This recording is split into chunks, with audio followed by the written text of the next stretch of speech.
Hey everyone, today we'll be making a sunflower. This is level intermediate. This is all the stitches you will need to know to complete the sunflower. We will start off by making the seeds. Round 1, you're going to start with 6 single crochets into a magic ring.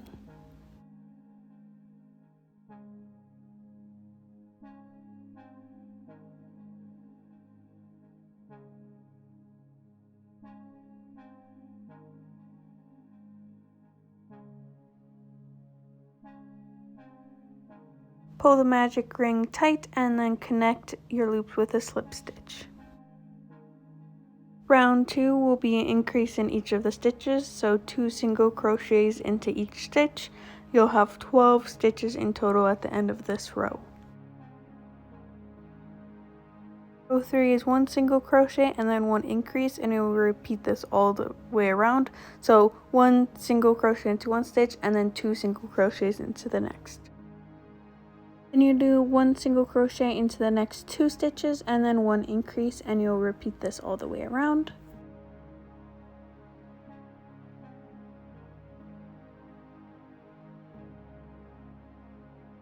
And we'll do 1 single crochet into the next 3 stitches and an increase, and we'll repeat this all the way around.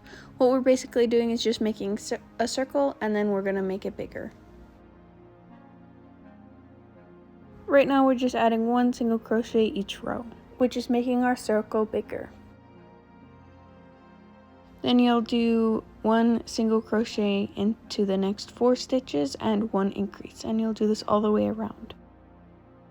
1 single crochet into the next 5 stitches and increase, and repeating this all the way around.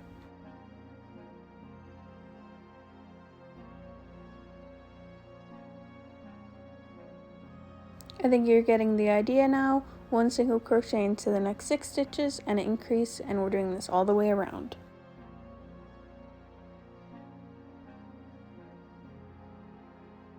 When you're done that round, you're going to chain 1, cut it loose, and then pull the yarn through to make sure it does not pull loose.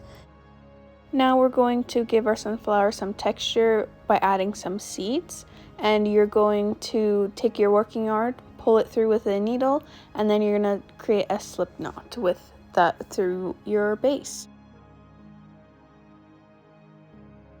The tail of the slip knot through to the other side, because that will be the back and we can't see that.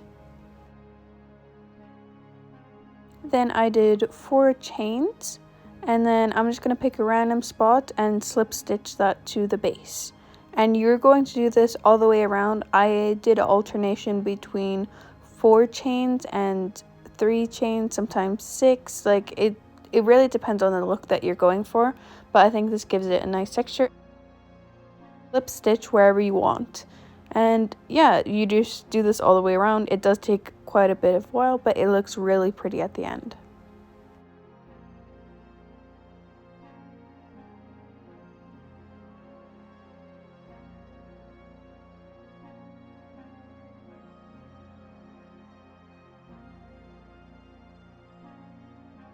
Once you finish your base, you just finish off like usual and hide the tail.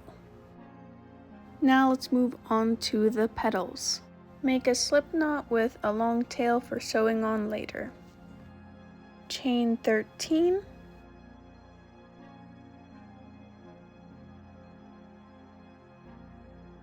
Second stitch from your hook, you're going to do single crochet, and then another single crochet, and then a half double crochet, a double crochet, another double crochet, and then you'll do a treble crochet, a double crochet, but you loop around 3 times. And then you'll do another double crochet, 1 more double crochet, a half double crochet, and then a single crochet, and 1 last single crochet in the last stitch. You just turn and work on the other side. You can add a chain if you want to, but I didn't. So it will be 1 single crochet, 1 single crochet, 1 half double crochet, 1 double crochet, 1 double crochet, 1 treble crochet, 1 double crochet, 1 double crochet, 1 half double crochet, one single crochet, and one single crochet. And then I just finished it off here. And I left a long tail too, so you can decide later on which one or which side to sew on. You can see this side's a little bit more flat, so I made that side to be sewn on, and the tip that's more sharp I just weaved in the tail, so that will be the edge of my petal. You just make however many petals it takes to cover the back of your base. Mine took 11, but everyone's a little bit different. Now you will sew your petals on the back of your base. Make sure that the yellow yarn does not show through to the front, but this is where the seeds help. It helps hide the yellow yarn.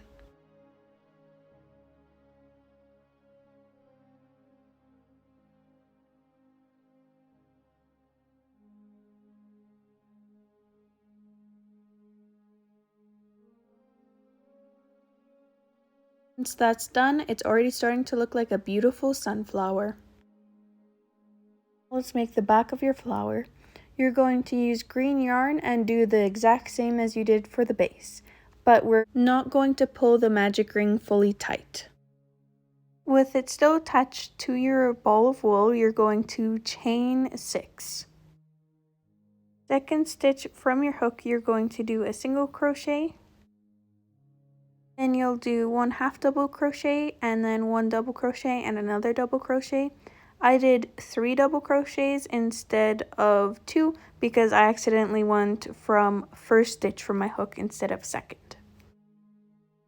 And the 4th stitch from the base of this, you're going to do a single crochet back onto the base. 2 single crochet spacings for in between my leaves, but you can do more or less depending on how many leaves you want on the back of your flower.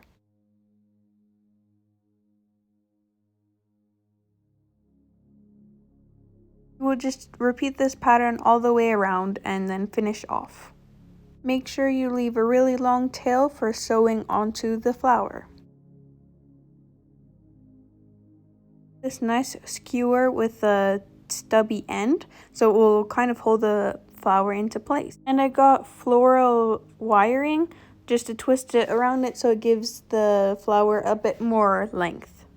You'll feed this through the middle of your green backing. This is why it's important not to pull your magic loop fully tight. Once it is in place, then you can pull your magic ring tight. And then you'll just sew it into place. This can be a little bit tricky, but I'm sure you can do it.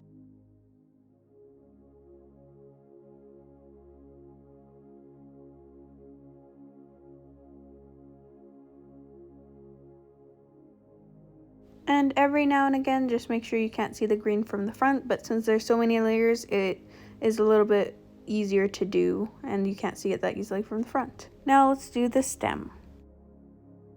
Fed some green yarn into the magic ring base of the green base, and then I did a slip knot again, and then I'm going to just single crochet all the way up the stem. The first few stitches might be a little bit more difficult just because it's so tight against the magic ring, so I did end up using my needle and putting it through the single crochets and pulling through the yarn just to make it easier to get the yarn through because my hook wasn't small enough to get it through the holes.